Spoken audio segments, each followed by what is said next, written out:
Hi everyone, এটা ছিল 31 ডিসেম্বরের ক্লিপ, যেটা কিনা আজ আমি তোমাদের সাথে নিউ ইয়ারে শেয়ার করছি। ফুল এনার্জির সাথে আমি রান্নাঘরে ঢুকে গেছিলাম বরাবরের মতন টিফিন বানানোর জন্য, যেহেতু অফিস ছিল হাজব্যান্ডের।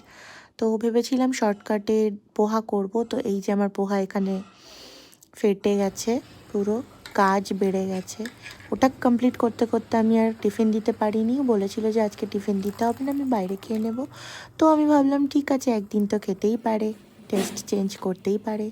তো ওই যে চা মুড়ি বিস্কিট খেয়ে চলে গেছিলো অফিসে, আর আমি আমার মতন কাজ করছিলাম। আজকে এই যে জেপ্টো থেকে আমি রিলিজের চিকেন আবার অর্ডার করে নিয়েছি।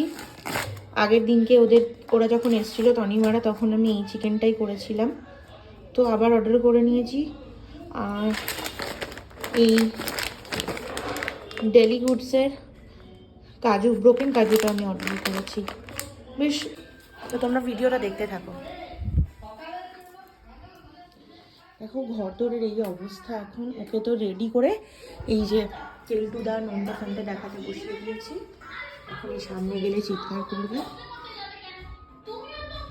তো তোমরা ব্লগটা দেখতে থাকো, আশা করি ভালো লাগবে। আজকে অনেকদিন পর লং ব্লগ দিচ্ছি। আর ডিমের গন্ধ কি অত সহজেই যায়? আমি যতই স্কচ ব্রাইট দিয়ে ক্লিন করি না কেন, একটা আষ্টে গন্ধ থেকেই যায়। তাই আমি ভাবলাম যে ঘরগুলো ডাস্টিং করে এক্সট্রা ওর যেই কাজগুলো আছে, যেমন ঘরে ঝাড়ু দেওয়া, সমস্ত কিছু আমি একটু করে রেখে দিয়েছিলাম, কাজ আগিয়ে রেখেছিলাম, যে ও আসলে বলবো ওকে দুবার করে ফিনাইল দিয়ে ঘরটা যাতে মুছে দেয়, একবার শুকনো করে, একবার মানে একদম ভিজে করে। তো তার জন্য আমি এখানে সমস্ত ডাস্টিং করে বাবুর জন্য সকালের জলখাবার বানিয়ে নিচ্ছিলাম। আজকে সুজিই বানিয়েছি, যেহেতু রাত্রেবেলা একটু পার্টি করব বাড়িতেই। তো সেই জন্য পার্টি বলতে কি, খাওয়া দাওয়া করব ভালো মন্দ। তো সেই জন্য সকালে একটু হালকা ফুলকাই করছি। হাই কালো হাই হাই কি ও হাই ও চলো। আমরা নিউ ইয়ারটা বরাবর বাড়িতেই সেলিব্রেট করি, যেহেতু 31 অফিস থাকে, 1 জানুয়ারি ছুটি থাকে।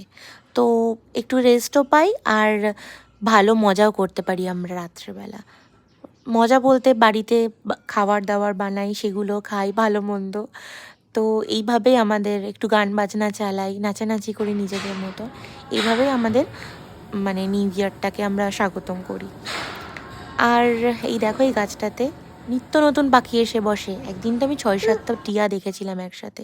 আর ও ঘুমিয়ে পড়েছে, আমি আবার কাজ শুরু করে দিয়েছি।